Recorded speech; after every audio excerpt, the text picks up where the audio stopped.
Ibu Kepala Sekolah TK Negeri 04 Kartini, yang terhormat Ibu Kepala TK Negeri 04 Kreatif, dan yang saya hormati teman-teman semua yang sempat hadir di tempat ini. Dengan senantiasa memanjatkan puji syukur kehadirat Allah Subhanahu wa Ta'ala yang memberikan rahmat serta hidayahnya sehingga kita bisa hadir di tempat ini. Salawat serta salam yang senantiasa tercurahkan kepada junjungan Nabi besar Nabi Muhammad SAW, karena beliaulah yang membimbing kita dari jalan yang terang menerang, yakni dinul Islam. Sebelum memulai acara pada hari ini, perkenankanlah saya membacakan susunan acara. Yang pertama, acara pertama adalah pembukaan, acara kedua sambutan dari kepala sekolah, dan acara yang ketiga acara inti, yaitu diseminasi penerapan budaya positif oleh CDP, dan acara terakhir penutup. Dengan melafazkan basmalah, bismillahirrahmanirrahim, acara hari ini dimulai.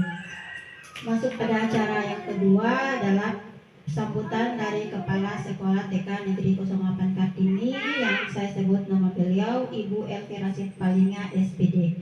Persilakan. Terima kasih. Bismillahirrahmanirrahim. Assalamualaikum warahmatullahi wabarakatuh. Waalaikumsalam warahmatullahi wabarakatuh. Rabbi israh li sadri wa yassir li amri wahlul 'uqdatam min lisani yafqahu qawli. Yang kami hormati Kepala TKN 04 Kreatif, yang kami hormati pimpinan KB Bougainville, yang kami hormati teman-teman guru yang sempat hadir pada siang ini. Puji syukur marilah sama kita panjatkan hadirat Allah Subhanahu wa Ta'ala, karena dengan izin dan kuasa-Nya lah sehingga kita pada hari ini masih sempat melangkahkan kaki kita untuk bisa hadir di tempat ini. Salawat dan salam tak lupa kita haturkan pada junjungan kita Nabi besar Muhammad SAW, yang membawa kita dari alam kegelapan menuju alam terang benderang, dan insya Allah percikan rahmat itu akan sampai pada kita yang masih konsisten dengan ajaran beliau. Amin. Pertama-tama saya mengucapkan banyak terima kasih atas kesempatan dan kedatangan ibu-ibu yang hadir di tempat ini, karena setahu kami begitu banyak tugas yang dibebankan kepada ibu-ibu, tapi dengan menghargai undangan kami sehingga ibu-ibu sempat hadir dan bertatap muka dengan kami di sini. Yang kedua, kami juga memberikan suatu permohonan maaf yang mana dengan terselenggaranya kegiatan ini karena dengan kerjasama antara guru dan teman-teman kami yang di sekolah lain, sehingga kegiatan kami akan berlangsung. Permohonan kami juga atas kekurangan yang ada di tempat kami ini, karena segala sesuatu masih dipersiapkan, masih cari-cari, jadi kami mohon maaf. Demikian dari kami, lebih dan kurangnya saya mohon maaf. Billahi taufiq wal hidayah. Assalamualaikum warahmatullahi wabarakatuh. Terima kasih atas sambutan dari Ibu Kepala Sekolah. Selanjutnya kita masuk pada acara yang ketiga, acara inti, yaitu diseminasi penerapan budaya positif di sekolah oleh CDP saya sendiri. Selamat siang untuk ibu-ibu guru hebat. Terima kasih sudah meluangkan waktu pada hari ini. Pada kesempatan kali ini, perkenankanlah saya berbagi dengan teman-teman. Saya di sini bukan berarti saya merasa lebih pintar atau menggurui teman-teman. Saya di sini hanya ingin berbagi tentang apa yang saya dapatkan dari pendidikan guru penggerak mengenai budaya positif di sekolah. Selanjutnya Saya ingin minta tanggapan kepada ibu-ibu guru hebat. Apa itu budaya positif menurut teman-teman? Ada yang bisa memberi tanggapan? Dipersilakan. Terima kasih atas kesempatan yang diberikan kepada kami. Saya menjawab apa itu budaya positif. Kira-kira budaya positif yang diterapkan di sekolah itu misalnya anak-anak begitu sampai di sekolah memberikan salam, kemudian berjabat tangan dengan guru yang ada di sekolah dan mengucapkan salawat Nabi. Mungkin dari saya itu. Ya, terima kasih. Ada lagi dari teman-teman lain?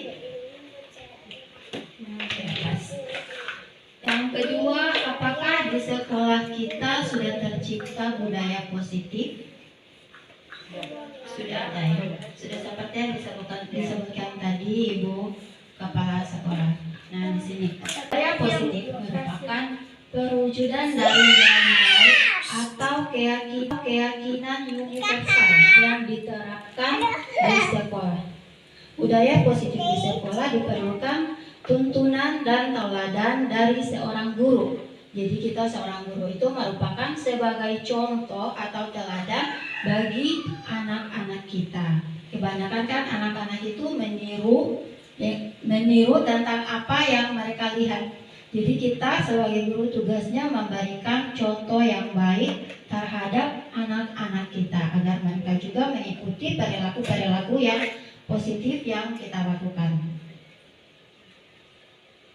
Pada budaya positif ini terdapat beberapa konsep inti yang akan kita bahas pada hari ini. Yang pertama tentang disiplin positif, yang kedua motivasi perilaku manusia, hukuman, konsekuensi, dan penghargaan, yang ketiga kebutuhan dasar manusia, yang keempat posisi kontrol restitusi, yang kelima keyakinan kelas, dan yang keenam segitiga restitusi. Inilah yang akan kita pahami sebelum kita menerapkan budaya positif di sekolah. Kita mulai dari yang pertama, yaitu disiplin positif. Ketika mendengar kata disiplin, apa yang terbayang di benak teman-teman? Apa kira-kira? Disiplin, biasanya disiplin itu apa? Menurut teman-teman, ada yang bisa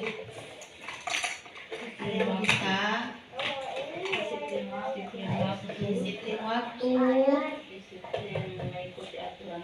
mengikuti aturan sekolah, ada yang lain. Kebanyakan orang akan menghubungkan kata disiplin itu dengan tata tertib, teratur, dan kepatuhan pada peraturan. Itu menurut kita ya, saya juga awalnya seperti itu. Kata disiplin juga sering dihubungkan dengan hukuman, padahal itu sungguh berbeda. Artinya di mana kita menetapkan aturan, apabila ada anak yang melanggar peraturan tersebut, kita akan memberikan hukuman kepada anak-anak. Nah, seharusnya memberi hukuman itu justru itu adalah salah atau satu alternatif terakhir, dan kalau perlu tidak perlu digunakan sama sekali. Disiplin itu berasal dari bahasa Latin yang artinya disiplina, yang artinya belajar. Belajar, kata disiplin juga berarti kata discipline, juga berasal dari akar kata yang sama dengan disciple atau murid atau pengatur. Untuk menjadi seorang murid atau pengikut, seseorang harus paham betul alasan mengapa mereka mengikuti suatu aturan atau aliran tertentu, sehingga motivasi yang terbangun adalah motivasi intrinsik, yang artinya motivasi intrinsik itu berasal dari motivasi dari dalam diri kita sendiri. Kita melakukan aturan ini, aturan yang telah ditetapkan itu melalui diri kita sendiri, bukan karena perintah dari orang lain. Itu yang yang seharusnya disiplin. Biasanya kita sering melakukan keakuran itu karena ada dorongan dari kepala sekolah, dari ibu pengawas, biasanya seperti itu. Bukan dari kemauan diri kita sendiri.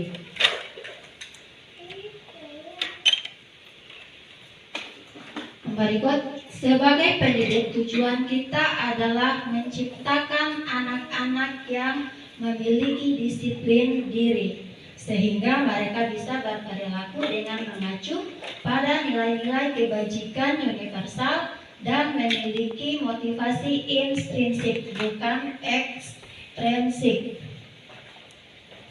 Nah, di sini ada yang dimaksud adalah nilai kebajikan yang tadi ini. Nilai kebajikan adalah sifat-sifat positif manusia yang merupakan tujuan mulia yang ingin dicapai setiap individu.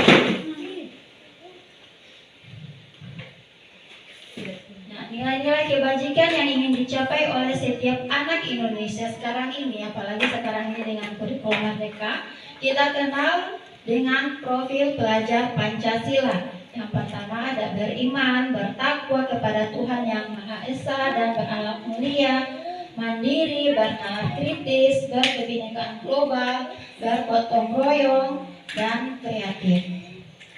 Selain nilai-nilai yang ada pada profil pelajar Pancasila, ada juga menurut para ahli yang lain. Ada toleransi, rasa hormat, integritas, dan masih banyak lagi. Ada sopan santun, hormat, cinta Tuhan dan segenap ciptaannya, kemandirian, tanggung jawab, kejujuran itu termasuk nilai-nilai kebajikan universal.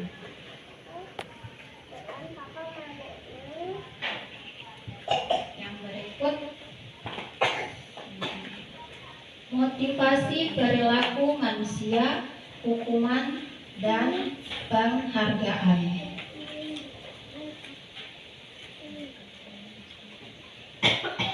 Nah, di sini lagi saya minta tanggapan kepada ibu-ibu guru hebat. Saat ibu-ibu guru hadir di kelas tepat waktu, apakah yang memotivasi tindakan ibu-ibu tersebut? Kira-kira termotivasi dari apa?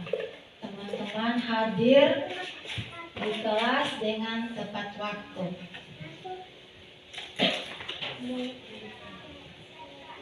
Ada yang bisa?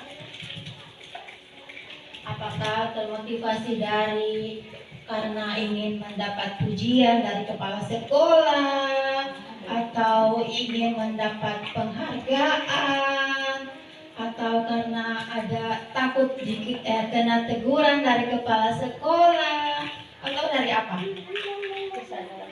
Dari kesadaran sendiri. Memberikan contoh yang baik, iya betul sekali. Nah, di sini ada 3 motivasi perilaku manusia. Yang pertama, untuk menghindari ketidaknyamanan atau hukuman. Ini adalah tingkat terendah dari motivasi perilaku manusia. Biasanya orang yang motivasi perilakunya ini untuk menghindari hukuman atau ketidaknyamanan. Sebenarnya kita pernah melakukan ini, saya juga pernah. Biasanya kita disuruh ibu pengawas ikut ini, tapi dalam diri kita tidak mau ikut. Tapi karena takut ingin ditegur ibu pengawas atau kita paksa ikut. Terus yang kedua, untuk mendapatkan imbalan atau penghargaan dari orang lain. Satu tingkat di atas motivasi yang pertama. Di sini orang berperilaku untuk mendapatkan imbalan atau penghargaan dari orang lain. Orang dengan motivasi ini akan bertanya, apa yang akan saya dapatkan apabila saya melakukannya? Biasanya akan muncul pertanyaan di mana kita seperti, apa yang kita dapatkan setelah kita mengikuti ini yang diperintahkan. Mereka melakukan sebuah tindakan untuk mendapatkan pujian dari orang lain yang menurut mereka penting dan mereka letakkan dalam dunia berkualitas mereka. Ini motivasi yang kedua. Nah, yang ketiga adalah untuk menjadi orang yang kita inginkan dan menghargai diri sendiri dengan nilai-nilai yang kita percaya. Orang dengan motivasi ini akan bertanya, akan menjadi orang seperti apa saya apabila melakukannya. Nah, menurut teman-teman dari 3 motivasi ini, mana yang paling baik untuk kita lakukan atau kita terapkan? Ya, yang pastinya yang ketiga. Kita ingin menjadi orang yang kita inginkan dan menghargai diri sendiri dengan nilai-nilai yang kita percaya. Nah, selanjutnya hukuman dan konsekuensi.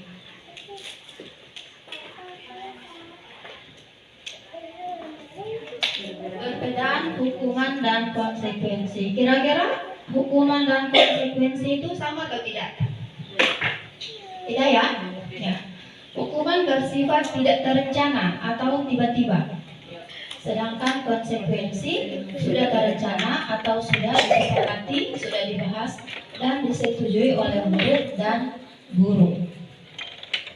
Hukuman terjadi, anak-anak atau murid tidak tahu apa yang akan terjadi dan tidak dilibatkan. Hukuman bersifat satu arah. Tapi saya yakin di sini kita sebagai guru PAUD tidak pernah memberi hukuman pada anak-anak kita, apalagi anak-anak masih usia dini. Ya, kalau konsekuensi pastinya sudah ada. Contohnya seperti kalau kami juga sudah, contohnya di sekolah saya sendiri, seperti anak-anak yang bermain, apabila tidak mengembalikan mainan pada tempatnya, konsekuensinya tidak boleh lagi bermain mainan tersebut. Jadi mereka sudah tahu kalau mereka tidak mengembalikan mainan, mereka akan tahu tidak akan bermain lagi dengan mainan tersebut. Itu yang disebut konsekuensi. Nah, di sini kita bisa mencoba membedakan hukuman atau konsekuensi. Yang pertama, mencatat 100 kali di dalam buku kalimat, saya tidak akan terlambat lagi. Kira-kira ini termasuk hukuman atau konsekuensi? Konsekuensi? Oke, sebentar kita jawab ya. Kunci dulu konsekuensi yang pertama. Yang kedua, lari mengelilingi lapangan basket 2 kali karena terlambat hadir di sekolah. Ya, hukuman.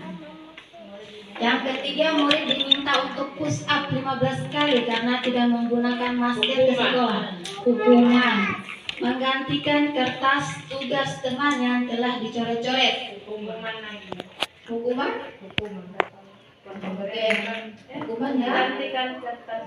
Menggantikan kertas tugas teman yang telah dicoret. Oke. Yang berikut, membersihkan tumpahan air di meja tulis karena tersenggol pada saat belajar. Membersihkan Tumpahan air. konsekuensi. Membersihkan tumpahan air di meja tulis karena tersenggol pada saat belajar.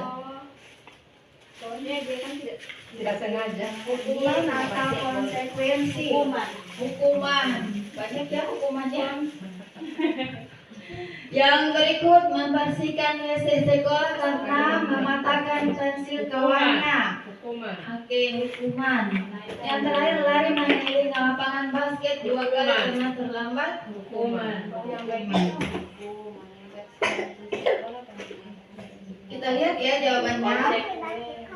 Mana jawabannya? Kita suruh apa?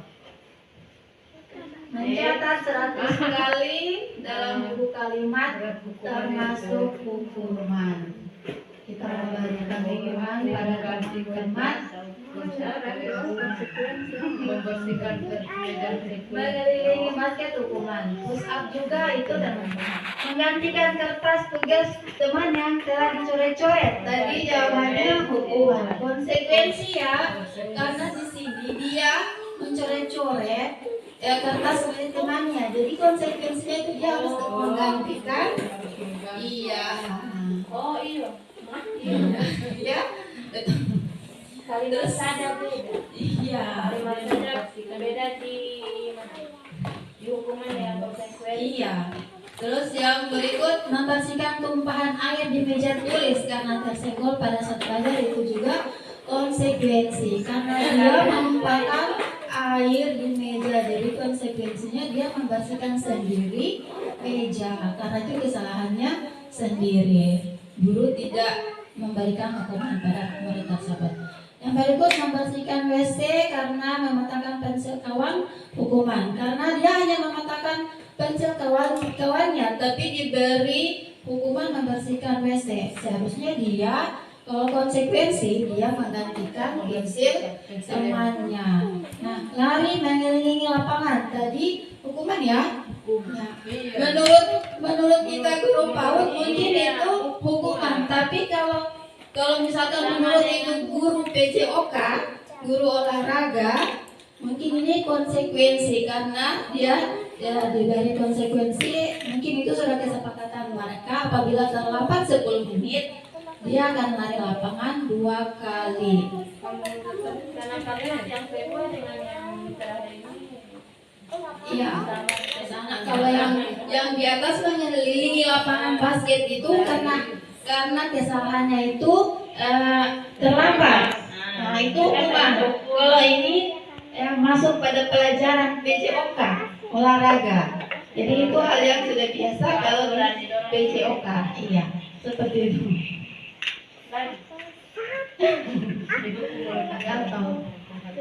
Dihukum oleh penghargaan. Nah, di sini juga saya baru tahu. Nah, saya sebelum lanjut saya tanya dulu kepada teman-teman.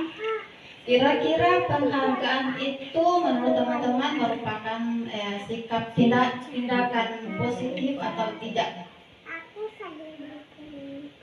Kita memberikan penghargaan kepada murid-murid. Itu merupakan tindakan yang positif atau yang saya tanya dulu penghargaan. Kita memberikan, biasanya kan kita memberikan penghargaan kepada anak-anak seperti memberi bintang. Orang yang hasilnya lebih bagus kita beri bintang 3, 4. Yang hasil karyanya kurang bagus kita beri bintang 2. Nah, kira-kira tindakan seperti itu menurut teman-teman itu tindakan yang positif atau tidak? Positif ya. Kita lihat di sini, saya juga baru tahu ternyata penghargaan itu sama dengan hukuman. Sama dengan hukuman. Bahwa penghargaan berlaku sama dengan hukuman. Dalam artinya mengapa disebut hukuman? Karena kita meminta atau membujuk seseorang melakukan sesuatu untuk memenuhi suatu tujuan tertentu dari orang yang meminta atau yang membujuk. Nah, contohnya seperti anak-anak ini akan selalu melakukan apa yang kita inginkan karena mereka tahu mereka akan mendapat bintang banyak. Biasanya kita akan memberi bintang. Oh, anak-anak yang menjawab tambah bintang lagi 1, tambah bintang lagi. Nah, bagi teman-teman yang lain yang tidak mendapatkan bintang, mereka merasa terhukum. Jadi mereka tidak akan berusaha lagi. Ini kita bahas satu-satu ya. Mengapa penghargaan itu sama dengan hukuman? Dorongannya eksternal ya. Dorongannya itu bukan dari dalam diri mereka sendiri. Mereka melakukan itu karena ada dorongan dari orang lain, bukan dari diri sendiri. Nah, beberapa dampak dari pemberian penghargaan di sini adalah yang pertama, pengaruh jangka pendek dan jangka panjang. Yang kedua, penghargaan itu menghukum. Penghargaan mengurangi ketepatan. Penghargaan tidak efektif. Penghargaan merusak hubungan. Penghargaan menurunkan kualitas. Penghargaan mematikan kreativitas. Dan penghargaan mengurangi motivasi intrinsik. Nah, di sini pengaruh jangka pendek dan jangka panjang. Penghargaan efektif jika kita menginginkan seseorang melakukan sesuatu yang kita inginkan dalam jangka waktu pendek. Jika kita menggunakan penghargaan lagi dan lagi, maka orang tersebut akan bergantung pada penghargaan yang diberikan. Jadi mereka tidak akan melakukan apabila tidak mendapatkan penghargaan dari kita. Jadi mereka hanya termotivasi, terdorong dari orang lain, tidak dari dalam diri mereka sendiri. Nah, yang berikut, penghargaan menghukum. Penghargaan menghukum mereka yang tidak mendapatkan penghargaan, misalnya dalam sistem ranking atau contohnya tadi saya sudah sebutkan dalam mendapatkan bintang ya. Mereka yang mendapatkan ranking kedua akan merasa paling dihukum. Sama seperti tadi, mereka yang tidak mendapatkan bintang, mereka merasa dihukum oleh gurunya sendiri. Betul tidak? Teman-teman, anak-anak, pasti mereka juga ini juga akan menimbulkan rasa iri. Pernah juga saya mendengar siswa saya sendiri, ya katanya begini, is Nasya semuanya bintang, kita usah dikit, usah taman dia. Jadi menimbulkan rasa iri dari teman-teman yang lain. Jadi kita memberikan penilaian asesmen yang akan kita buat itu hanya ada dalam catatan kita, tidak perlu kita pamer di depan murid-murid. Jadi sehingga murid-murid yang lain akan merasa iri dengan temannya mendapatkan nilai paling banyak.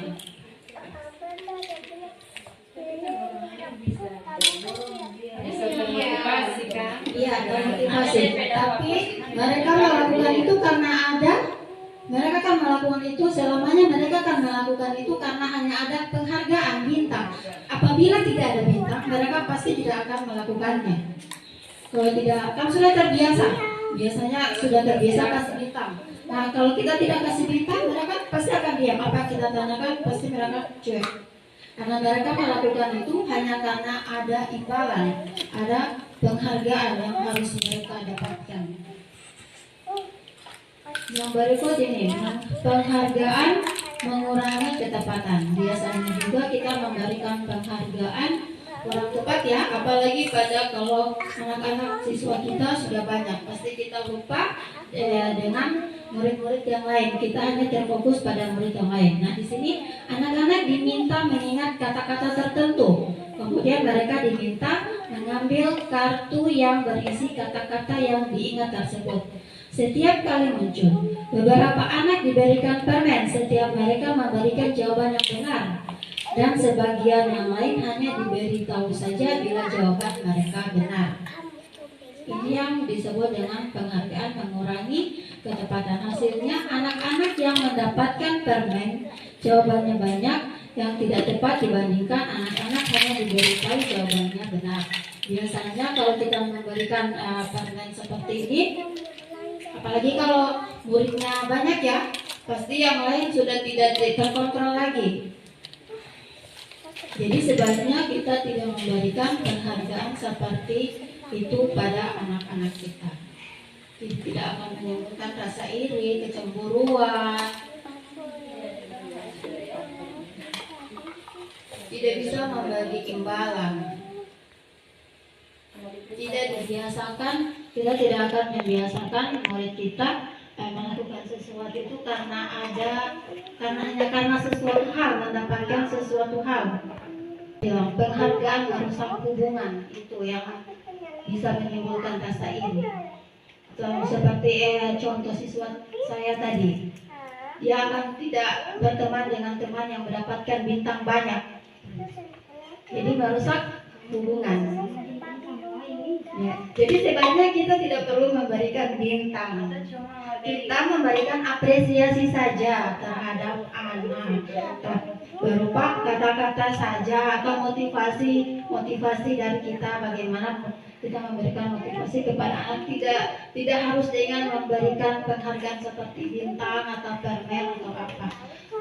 Misalnya mereka bisa menjawab pertanyaan yang kita jawab, kita berikan motivasi saja, sangat bagus. Tapi kalau misalkan ada anak yang jawabannya kurang tepat, kita juga tidak bisa langsung bilang itu salah. Kita bisa memberikan motivasi pada anak. Jawabannya sudah bagus, tapi alangkah baiknya begini. Tapi kan kita tidak memberikan bintang. Oh, kamu jawabannya kurang tepat, kasih telur busuk, tidak dapat bintang. Nanti kalau kita kasih telur busuk, nanti teman-teman yang lain tertawa. Jadi dia juga bagaimana perasaannya? Kembali kepada kita, pasti kita juga kecewa. Tapi kan pemberian Kembali kan sudah berlaku dari sejak kemarin dihilangkan sekarang mungkin anak-anak, sedangkan ada yang diberikan dia bintang 3 bintang saja, dia bilang ibu kasih bintang 4 nanti mama marah. Kita perlahan menerapkan budaya positif. Tidak mungkin langsung kita menerapkan budaya positif juga. Tidak mungkin langsung mencapai, pasti banyak tantangan kendala. Kita pelan-pelan perlahan menerapkannya. Memang hukuman seperti ini kan nanti hari ini pada saat ini dapat tahu yang mana penghargaan seperti ini, ada yang penghargaan firman, penghargaan yang seperti tadi yang sudah jelaskan. Jadinya kan kita agak bagaimana agak sulit untuk menghilangkan. Iya. Saya juga baru tahu di sini. Ternyata penghargaan ini sama dengan menghukum anak-anak kita. Saya juga di sini di sekolah melakukan seperti itu. Padahal yang kita tahu kan itu sebagai motivasi. Iya, anggapan kita itu sebagai motivasi untuk anak didik, ternyata salah. Memang itu menjadi motivasi, tapi mereka melakukan itu bukan dari dalam diri mereka sendiri, karena ada dorongan dari luar, karena ingin mendapat bintang yang lebih banyak. Kami biasa kalau masih bintang, saya lagi begini, bintang 4, saya lagi grupnya. Dia selain orang, Iya. begitu dalam. Jadi ada penghargaan bintang, ada juga penghargaan. Tapi sekarang tuh nggak terlihat. Perisa saja, pakai paraf. Kalau boleh, perisa saja. Kalau tidak boleh kita beri paraf saja, itu tanda berarti. Iya. kita Tidak usah kasih bintang. nanti kalau paraf, dia kalau misalnya demikian nantinya harus ada penyampaian ke orang tua. Kenapa sekarang tinggal paraf, dulunya kan ada tinggal paraf, ada apa ya? Ya ada tinggal yang di sekolah. Iya, yang seperti itu. Tugasnya itu kita memberikan laporan perkembangan pada anak. Jadi kita itu memberikan laporan kepada orang tua tentang perkembangan anak ini selama berada di sekolah. Biasanya kan kita memberikan laporan itu nanti pada saat penerimaan rapor semester. Nah, seharusnya kita kalau bisa itu setiap minggu memberikan laporan, atau setiap bulan juga bisa memberikan laporan tentang perkembangan. Tidak mungkin kita memberikan laporan kepada anak murid kita apalagi yang masih TK, pasti mereka tidak paham. Kita memberikan laporan kepada orang tua. Nah, di sini ada juga identitas gagal dan identitas sukses. Identitas gagal di sini ada termasuk hukuman. Yang sukses itu disiplin ada konsekuensi dan restitusi. Tapi restitusi nanti sebentar kita bahas. Hukuman, misalkan suatu yang menyakitkan harus terjadi. Yang menyakitkan itu harus terjadi kalau di hukuman. Kan kita memberikan langsung hukuman itu langsung ya tanpa terencana. Kalau di konsekuensi sesuatu harus terjadi. Yang kedua, tidak nyaman untuk murid atau anak untuk jangka waktu panjang. Kalau pada konsekuensi tidak nyaman untuk murid atau anak yang untuk jangka waktu pendek. Yang ketiga, murid atau anak akan tersakiti bila diberi hukuman. Kalau di konsekuensi, murid atau anak dibuat tidak nyaman. Yang berikut peraturannya adalah kamu harus begini, kamu harus melakukan ini. Itu adalah hukuman. Kalau konsekuensi, apa peraturannya? Mampukah kamu melakukannya? Seperti itu di konsekuensi. Restitusi nanti ada sebentar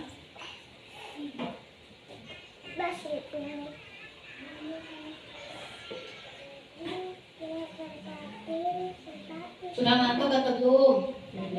Tadi. Mau speaking atau tidak? Mau berdiri? Teman sudah hafal tuh lagunya? Cuma tinggal diganti saja. Tangan ke atas menggapai bintang. Nah, kita ganti tangan ke atas gapai mimpi. Tangan ke samping rangkul teman. Tangan ke depan fokus harapan. Tangan dekatkan bertepuk tangan. Gapai mimpi kita itu seperti apa, kita sendiri yang tahu mimpi kita itu seperti apa. Terus rangkul teman itu kita bisa merangkul teman, saling berbagi dengan teman, jangan kikir. Terus yang ketiga, fokus pada harapan kita, ingin jadi seperti apa, jadi seperti itu. Mau berdiri? Mau. Atas menggapai mimpi. Sama-sama ya. Lu selesai pinggang.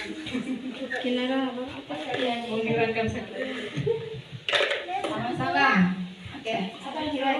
Satu, dua, tiga. Tangan ke atas menggapai mimpi. Tangan ke samping rangkul teman. Tangan ke depan fokus harapan. Tangan dekatkan bertepuk tangan. Lagi atau mau yang goyang-goyang? Ulang ya. Tangan ke atas menggapai mimpi. Tangan ke samping rangkul teman. Tangan ke depan fokus harapan. Tangan dekatkan bertepuk tangan. Oke, terima kasih. Semoga sudah tidak ngantuk lagi. Karena ini sudah siang juga. Selanjutnya kita pindah kebutuhan dasar manusia. Kita sebagai manusia pasti sudah tentunya punya kebutuhan. Atau ada yang tidak punya kebutuhan? Di sini ada 5 kebutuhan dasar manusia. Yang pertama, bertahan hidup. Yang kedua, kasih sayang dan rasa terima kasih. Yang ketiga, penguasaan. Yang keempat, kesenangan. Yang kelima, kebebasan. Ini merupakan kebutuhan kita sebagai manusia, bukan hanya untuk murid-murid saja. Sebagai orang dewasa juga pasti memiliki kebutuhan. Nah, yang pertama, kebutuhan bertahan hidup itu adalah kebutuhan yang bersifat fisiologis untuk bertahan hidup, misalnya kesehatan, rumah dan makanan. Atau ada yang tidak butuh kesehatan, sakit. Bukan sehat semua ya? Iya. Yang kedua, cinta dan kasih sayang atau kebutuhan untuk diterima. Anak-anak yang memiliki kebutuhan dasar cinta dan kasih sayang yang tinggi biasanya ingin disukai dan diterima oleh lingkungannya. Mereka juga akrab dengan orang tuanya, bisa mereka belajar karena suka pada gurunya. Biasanya cinta kasih sayang ini biasanya anak-anak itu akan mau belajar pada guru yang disukai, yang baik hati. Kalau yang galak-galak mungkin ada, tapi kita sebagai guru PAUD tidak ada yang galak ya. Sama, baik hati semuanya. Yang ketiga, penguasaan atau kebutuhan pengakuan atas kemampuan. Anak-anak yang memiliki kebutuhan dasar akan kekuasaan yang tinggi biasanya selalu ingin menjadi pemimpin. Mereka juga suka mengamati sebelum mencoba hal baru dan merasa kecewa bila melakukan kesalahan. Kebutuhan yang keempat adalah kebebasan. Kebutuhan untuk bebas adalah kebutuhan akan kemandirian, otonomi, memiliki pilihan dan mampu mengendalikan arah hidup seseorang. Kita juga orang dewasa pasti ingin bebas ya, tidak ingin ditekan oleh orang lain. Begitu juga anak-anak. Nah, yang berikut yang terakhir adalah kesenangan atau kebutuhan untuk merasa senang.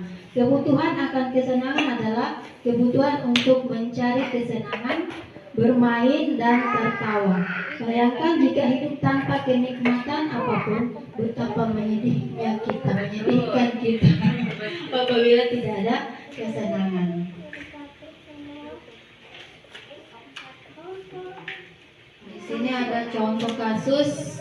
Tahun ini Dimas genap berusia 17 tahun. Ia senang sekali ketika ayahnya mulai mengajarkan cara menyetir mobil. Setiap akhir pekan ia berlatih menyetir. Ia terlihat senang sekali berlatih sampai akhirnya bisa menyetir mobil dengan baik dan lancar. Ketika ibunya bertanya pada Dimas apa yang membuat dia ingin menyetir mobil, ketika jawabannya Dimas adalah seperti ini. Aku merasa bangga dan keren. Kira-kira dia di sini kebutuhannya apa? Aku merasa bangga dan keren. Kesenangan. Yang berikut, biar bisa jalan-jalan naik mobil sama teman-temanku. Kebutuhan apa di sini yang dipenuhi Dimas? Aku bisa jalan-jalan naik mobil bersama teman-temanku. Kesenangan, kebebasan, bebas. Yang berikut, aku senang bisa pergi ke tempat-tempat yang aku suka. Menyetir mobil itu seru.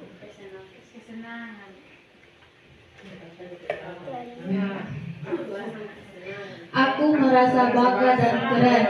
Penguasaan. Dia ingin menguasai, dia merasa bangga.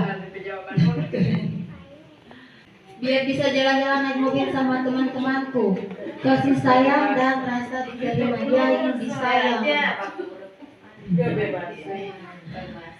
Aku senang pergi ke tempat-tempat kebebasan tadi betul. Menyetir mobil itu seru. Kesenangan.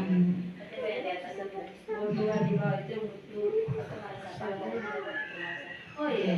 Kita masuk pada selanjutnya posisi kontrol restitusi. Di sini ada 5 posisi kontrol kita sebagai guru. Yang pertama, penghukum. Yang kedua, pembuat merasa bersalah. Yang ketiga, teman. Yang keempat, pemantau. Dan yang kelima, manajer. Berada di posisi manakah teman-teman saat ini?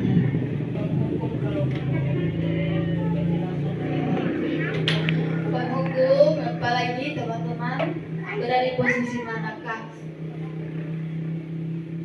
Penghukum, teman, pembuat rasa bersalah, manajer, Teman ada, manajer ada, pemantau ada. Gimana kira-kira posisi kita saat ini? Semuanya ada? Ada 5-5-nya? Nah, kira-kira dari 5 posisi kontrol ini mana yang lebih bagus? Teman. Apa lagi? Ada teman-teman?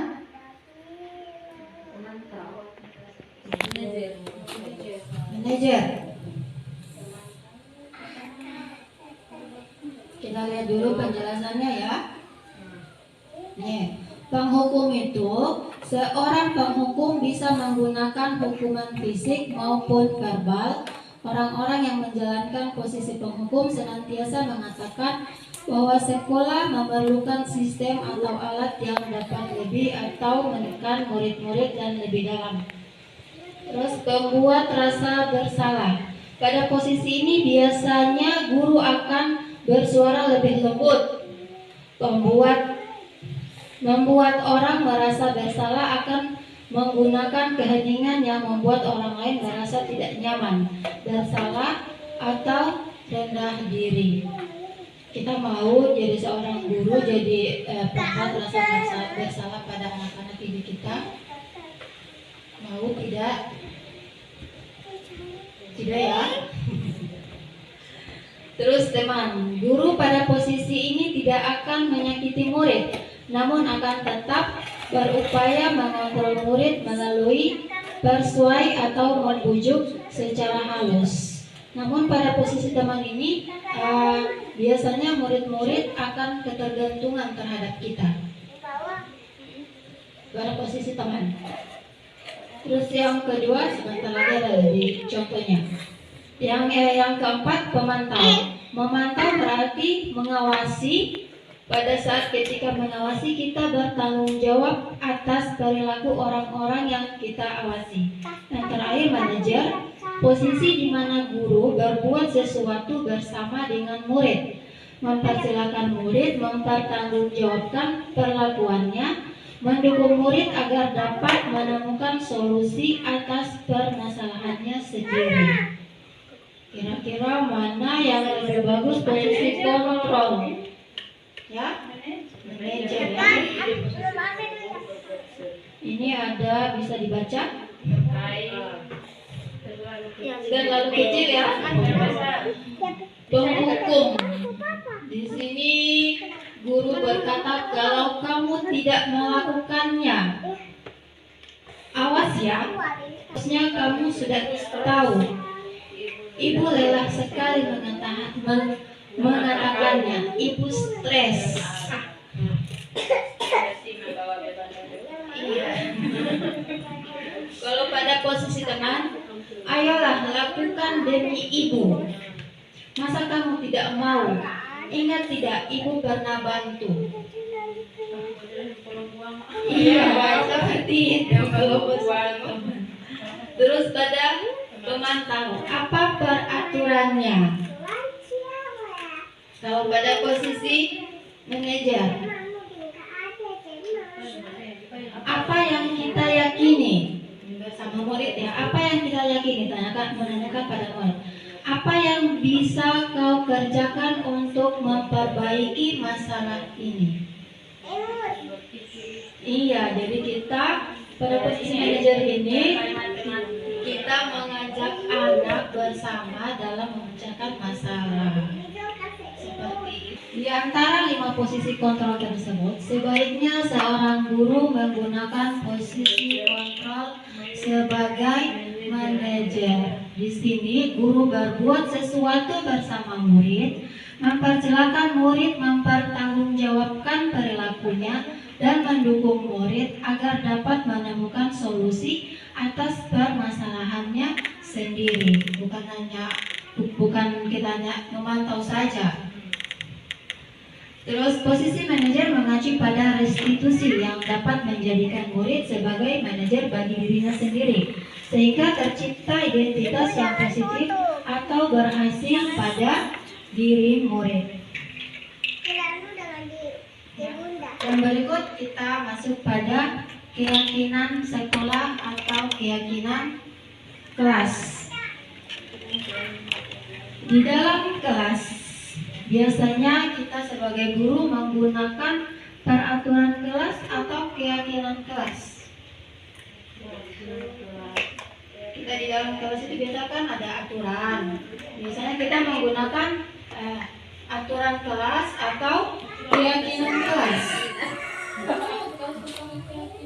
Oke, peraturan ya biasanya. Biasanya keyakinan. Tujuan membuat suatu aturan atau keyakinan kelas pada dasarnya adalah untuk menciptakan budaya positif.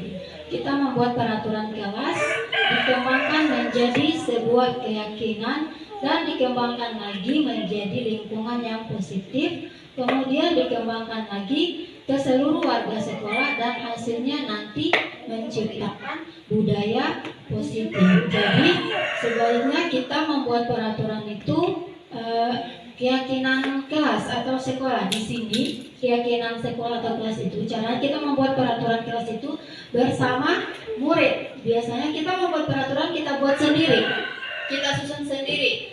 Buanglah sampah pada tempatnya, kita buat sendiri ya, tanpa melibatkan anak. Kita setelah kita susun, kita hanya bilang ini tidak boleh buang sampah di sini, tidak boleh begini, tidak boleh begini. Jadi tidak masuk pada diri mereka. Nah, kalau kita membuat kesepakatan atau peraturan kelas bersama murid, mereka akan tahu sendiri, oh iya tidak bisa buang sampah sembarangan. Jadi membuat kesepakatan sama murid, sama-sama kita dengan murid dalam membuat peraturan kelas. Biasanya kita susun tata tertib sekolah, tempel, tanpa anak-anak tahu, dan tujuannya juga untuk apa. Membuang sampah sembarangan itu tujuannya itu untuk apa. Nah, di sini mengapa tidak peraturan saja, mengapa harus keyakinan kelas. Sebelum menjawab pertanyaan di atas, kita jawab dulu yang di bawah. Mengapa kita memiliki peraturan harus menggunakan helm bila mengendarai kendaraan roda 2? Kira-kira mengapa kita harus pakai helm ketika kita naik sepeda motor? Menjaga keamanan, keselamatan. Yang kedua, mengapa kita memiliki peraturan tidak boleh membuang sampah sembarangan? Kira-kira kenapa tidak boleh membuang sampah sembarangan? Tujuannya untuk kebersihan atau juga untuk kesehatan ya. Nah, dari nilai-nilai keselamatan atau kesehatan yang tadi, mengapa kita harus pakai helm? Jadi nilai keyakinannya itu keselamatan dan juga keamanan. Nilai keselamatan, kesehatan, dan keamanan inilah yang kita sebut sebagai suatu keyakinan, yaitu nilai-nilai kebajikan universal yang disepakati secara tersirat dan tersurat, lepas dari latar belakang suku, negara, bahasa, kemampuan agama. Sesuai dengan nilai-nilai kebajikan universal yang sudah kita bahas tadi. Jadi kita ajak anak itu membuat peraturan kelas bersama. Membuat peraturan itu kita juga mengatakan tujuan dari peraturan ini. Kenapa kita buat tidak boleh membuang sampah sembarangan. Jadi tujuannya di situ untuk kebersihan, untuk kesehatan. Jadi mereka juga akan tahu. Kalau kita hanya membuat sendiri, kita susun sendiri, tempel, anak-anak tidak tahu. Ya, biasanya kita hanya mengingatkan, dan seringkali apabila anak-anak cuma lari, tidak boleh buang sampah, lewat, tidak langsung masuk.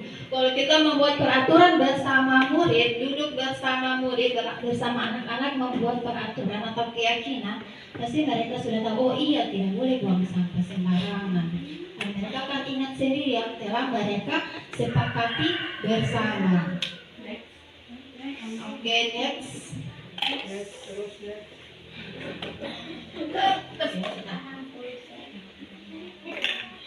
Nah, ini ada contohnya, kira-kira yang mana yang merupakan keyakinan kelas?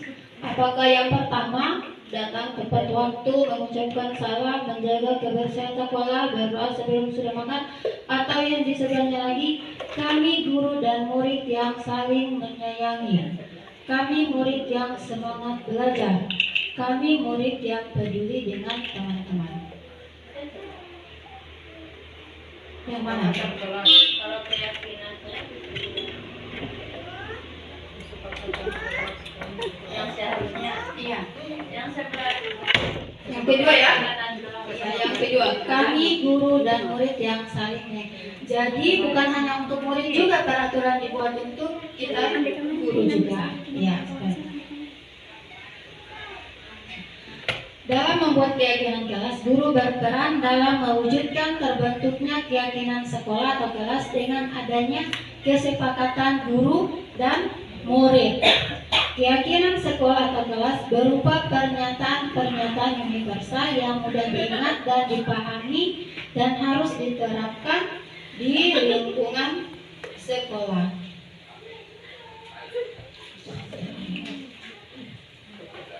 Yang terakhir, materi terakhir adalah tentang segitiga restitusi. Ini juga sangat penting bagi saya juga baru tahu di sini. Nah, yang tadi restitusi adalah proses menciptakan kondisi bagi murid untuk memperbaiki kesalahan mereka, sehingga mereka bisa kembali pada kelompok mereka dengan karakter yang lebih kuat. Dan restitusi juga merupakan proses kolaboratif yang mengajarkan murid untuk mencari solusi untuk masalah mereka dan membantu murid berpikir tentang orang seperti apa yang mereka ingin menjadi. Jadi restitusi ini adalah cara memecahkan masalah. Kalau tidak ada masalah, tidak perlu kita pakai restitusi.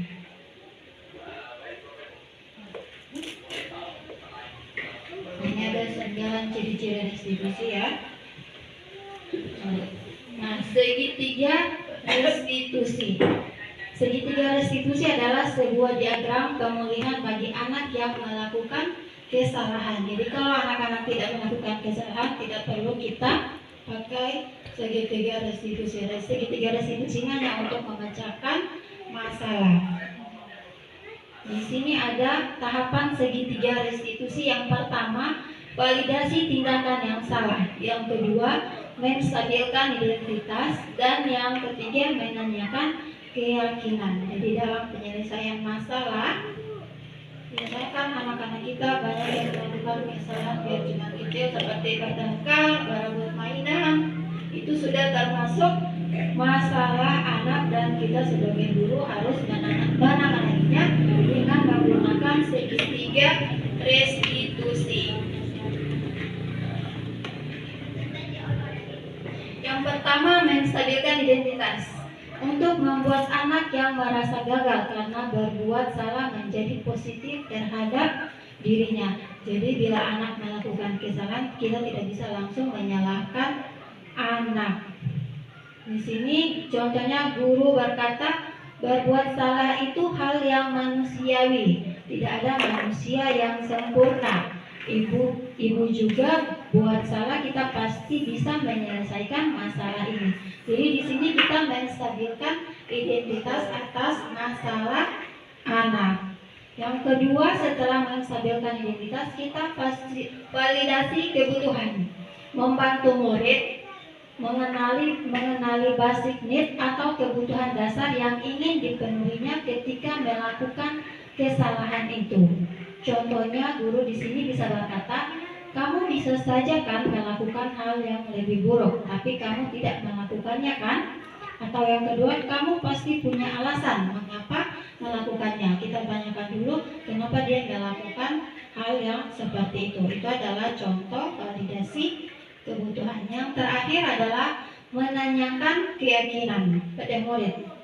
Anak melihat kesalahannya dihubungkan dengan norma sosial dan nilai-nilai yang mendasari manusia berinteraksi dengan orang lain. Di sini guru bisa berkata, apa nilai yang kita percaya di kelas? Nilai yang sudah kita sepakati tadi bersama anak. Nilai-nilai universal apa yang telah kita sepakati?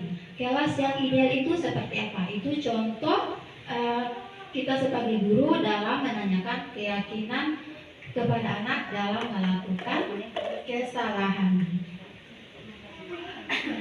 Oke. Terima kasih. Hanya itu yang bisa saya sampaikan, yang bisa saya bagikan kepada teman-teman tentang budaya penerapan budaya positif di sekolah. Semoga apa yang saya sampaikan bisa bermanfaat, dan apabila ada kata-kata yang salah mohon dimaafkan. Saya hanya orang yang biasa tidak sempurna. Assalamualaikum warahmatullahi wabarakatuh. Waalaikumsalam warahmatullahi wabarakatuh.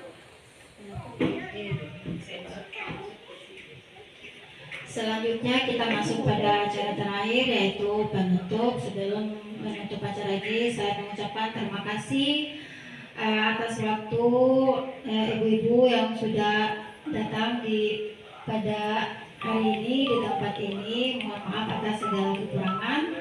Dengan mengucapkan alhamdulillahirabbil alamin, acara pada hari ini selesai. Wassalamualaikum warahmatullahi wabarakatuh. Waalaikumsalam.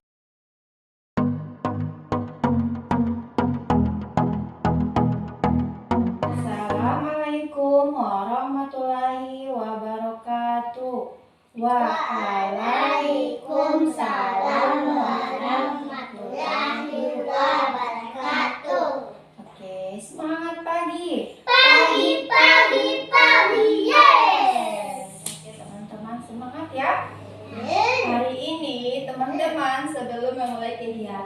biasanya teman-teman ucap doa belajar. Sama-sama.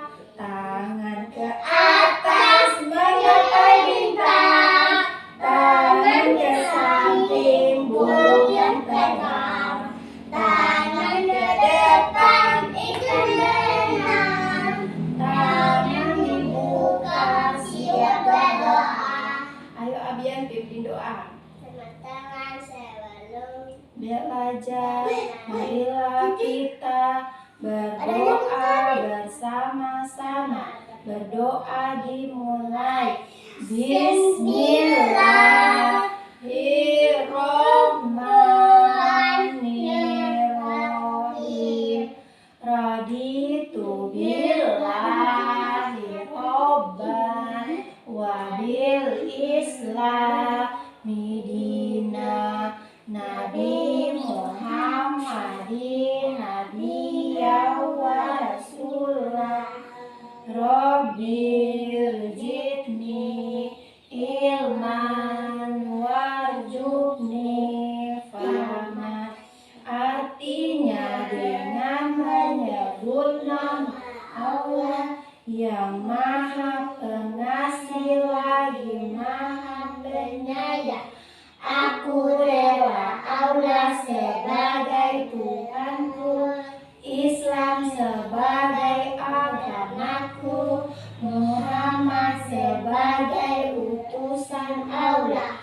Ya Allah, tambahkanlah kepadaku ilmu dan berilah aku kepahaman. Alhamdulillahirrahmanirrahim. Nah, teman-teman, hari ini ada berapa orang yang hadir kan? Ada berapa? 4. Ada 4 orang. Ada siapa-siapa kira yang tidak hadir? 1.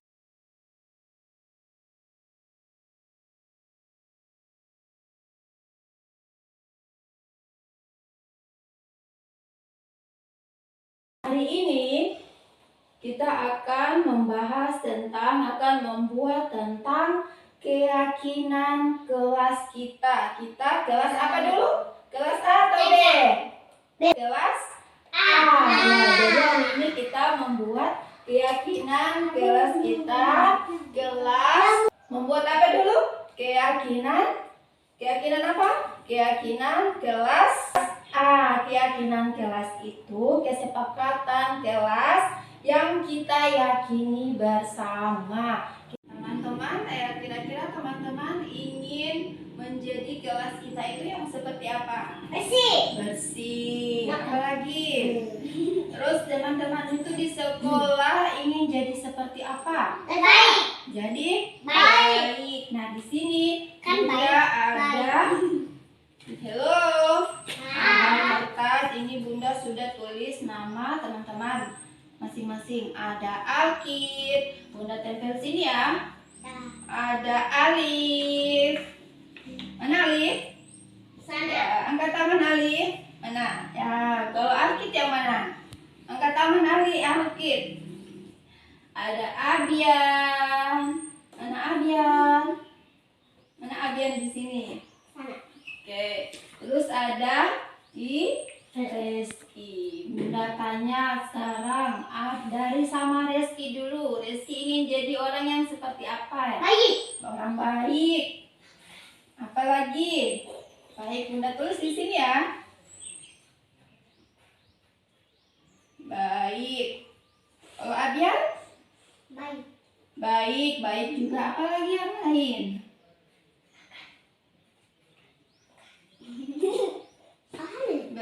Ini tidak ada yang ingin mandiri di sini. Ada. Mana yang ingin teman-teman ingin mandiri yang tidak perlu lagi harus dijaga mama ke sekolah? Semua ingin mandiri? Tidak, saya tidak. Siapa? Saya. Nanti Reski mandiri. Saya. Selain baik, Saya Abian juga. mandiri. Alif sudah ingin jadi orang seperti apa? Baik. Baik, Ibu semuanya saya ingin jadi jadi tentara. baik. Ibu saya jadi Iya. tentara. Kalau Alif Polisi. Baik. baik juga. Selain baik, apa lagi? Ini kita sudah menyepakati keyakinan keyakinan kelas kita ya, kelas A. Di sini Bunda sudah rangkum teman yang teman-teman sebutkan tadi, ada dari Alkit, Alif, Abian, dan Reski. Nah, di sini Bunda sudah tulis ada 9 keyakinan atau kesepakatan kelas kita hari ini. Bunda baca ya. Dari yang pertama, kami guru dan murid yang saling menyayangi dan menghormati. Jadi kita saling menyayangi. Iya. Yang kedua, kami murid yang semangat belajar. Kira-kira teman-teman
Assalamualaikum warahmatullahi wabarakatuh. Nama saya Astin Duano, guru TKN 08 Kartini. Setelah mengikuti sosialisasi yang disampaikan oleh Ibu Firman Vivito sebagai calon guru penggerak TKN 08 Kartini, saya dapat mengetahui bahwa membuat keyakinan kelas sangat penting bagi guru dan murid sebelum melakukan kegiatan belajar mengajar.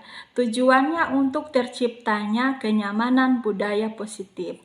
Dengan membuat keyakinan kelas dapat membantu proses pembentukan karakter peserta didik, sehingga peserta didik mempunyai kesadaran yang kuat dalam kedisiplinan dan kebiasaan-kebiasaan positif yang dilakukan. Sukses terus buat Ibu Firman Pipito dan program Guru Penggerak Angkatan 9. Assalamualaikum warahmatullahi wabarakatuh.